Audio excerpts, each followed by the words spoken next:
आप सभी का स्वागत है। अ, मैं कुछ एक चीज़ आप सबसे साझा करना चाहता था कि अभी-अभी मैंने कुछ समय पहले श्रीला प्रभुपाद की द्वारा जो टीका इस्कॉन वालों की भगवद गीता है, वो पढ़ी थी। उसके पश्चात मुझे एक नई टीका के बारे में पता लगा, अड़गड़ानंद जी महाराज की। ये कुछ ऐसी दिखती है, अगर आप लोग देख पा रहे होंगे। तो इसको मैंने पढ़ना शुरू किया और मैं कहना चाहूँगा कि ये एक अलग व्यू आपको देगा। एक आपके अंतर्द्वंद को शांत करने का तरीका, आपके जीवन को और अच्छे से समझने का तरीका ये आपको देगा। तो मेरा सबसे निवेदन है कि एक बार इसको भी ज़रूर पढ़ें। जैसे कि मैंने अभी एक नया इसका पहला अध्याय कंप्लीट किया है और इसके सारे अध्याय के पहले, मतलब अध्याय शुरू होने के पहले इनके कुछ ना इन्होंने समझाया है कि, जैसे एक एग्ज़ाम्पल के तौर पे मैं आपको बताता हूँ। इन्होंने समझाया है कि भीष्म क्या है। मतलब भीष्म एक किरदार तो है ही, लेकिन इसके अलावा उनका हमारे जीवन में क्या हम उनको ले सकते हैं भीष्म को।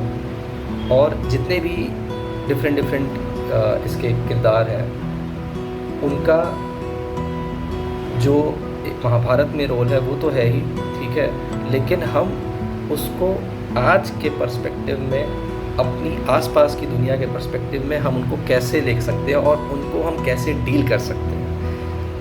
तो अभी मैंने पहला चैप्टर जो ख़त्म किया था, तो पहला चैप्टर में यही है कि श्रीमद् भगवद गीता में कि अर्जुन जो है वो बहुत कंफ्यूज्ड और वो तरह तरह के क्वेश्चंस पूछ रहे हैं कि क्या मैं अपने ही लोगों पे इस तरह से वार करके और उनको मरणासन करूं। ऐसे कई सारे क्वेश्चंस वो हैं। और मुझे बड़ी अच्छी एक चीज़ यहाँ पे दिखी कि एक्चुअली में जब हम कोई भी काम नया शुरू करते हैं, क्योंकि अर्जुन के लिए भी अपने ही भाइयों के प्रति फिर से तलवार उठाना और उनको मारना, बाण उठाना, ये बड़ा ही टफ टास्क है उनके लिए भी। तो ये उन्होंने पहले जीवन में पहली बार कर रहे हैं। तो किसी भी कर्म के लिए, किसी भी कर्म में अगर आप वो काम पहली बार करने जा रहे हैं, तो मुझे लगता है वही अर्जुन का जो कंफ्यूज स्टेट रहता है वो सबके अंदर रहता है। और अभी तो मैं इसको पढ़ ही रहा हूँ, तो आप लोगों से साझा करता रहूँगा जो जो मुझे लगेगा।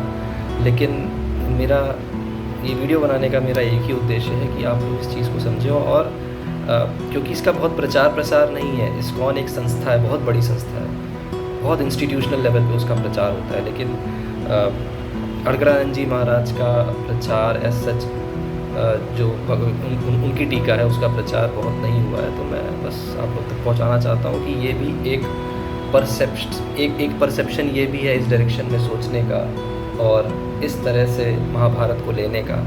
और ये मुझे लगता है कि ज़्यादा आज के युग के लिए बोलेंगे कि कन्वीनियंट है और हमें ज़्यादा इससे सीखने को मिलेगा।